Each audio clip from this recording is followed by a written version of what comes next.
सकारात्मक सोच को आओ सारे भारत में फैलाए। सकारात्मक ऊर्जा का आओ सब में संचार कराएं। ऐसा ना हो कि हम अपनी जिम्मेदारी भूल न जाएं।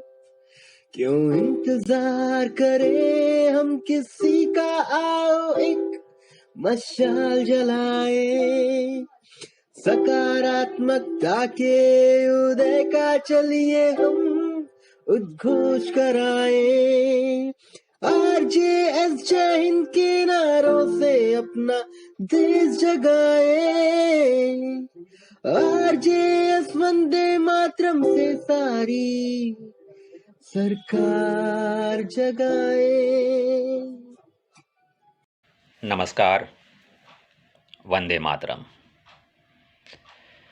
एक बार फिर RJS के इस मंच पर हम सब एकत्रित हैं अपने अपने विचारों के साथ और अपने अपने अनुभवों के साथ। लेकिन इससे पहले अमृत गाथा महोत्सव के इस 75वें सफ़र में, जबकि हम ये जुबली, सिल्वर जुबली मना रहे हैं, उदय कुमार मन्ना जी के इस व्यक्तिगत प्रयास को हम नमन करते हैं, हम सलाम करते हैं कि उन्होंने देश भर में एक अभियान चला रखा है अमृत गाथा महोत्सव की कड़ी में।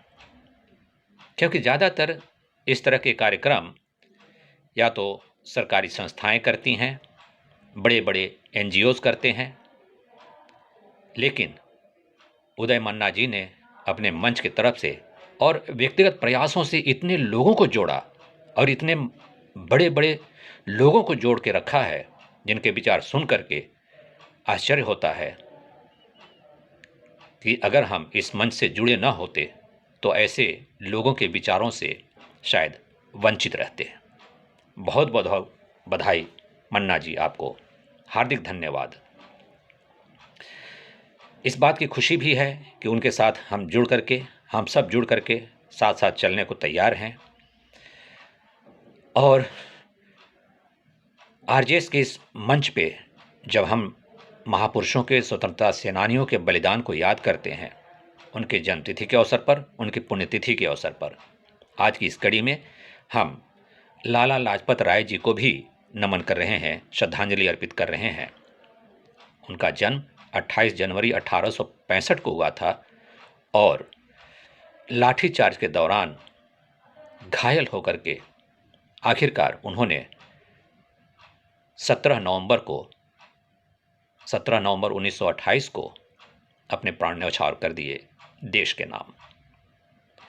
उन्होंने कहा था कि अंग्रेजों की इस एक एक लाठी की जो चोट है, उनके साम्राज्य के लिए ताबूत के कील बनेंगे, कील साबित होंगे। और ऐसा ही हुआ भी। उनका मानना था कि देशभक्ति का निर्माण हमेशा न्याय और सत्य के दृढ़ चट्टान पर ही किया जा सकता है। और दृढ़ चट्टान कि देशभक्ति का निर्माण हमेशा न्याय और सत्य के दृढ़ चट्टान पर ही किया जा सकता है। और दृढ़ चट्टान की तरह ही मिलकर के उन्होंने किया अपनी तिगड़ी के साथ। बाल पाल, लाल बाल पाल, लाला लाजपत राय, बाल गंगाधर तिलक, बिपिन चंद्र पाल। आज समझ में आया कि ये लाल बाल पाल कोई सूक्ति या नारा नहीं, बल्कि प्रखर राष्ट्रवादियों का एक समूह था जो देश के नाम कुर्बान हो गए। एक बार फिर हम इस मंच से उन्हें श्रद्धांजलि अर्पित करते हैं और इस बात के लिए आप सबको बधाई भी देते हैं कि ऐसे अवसर पर हम सब एकजुट हैं और उदय मन्ना जी के साथ इस सफर में चल पड़े हैं। हार्दिक धन्यवाद।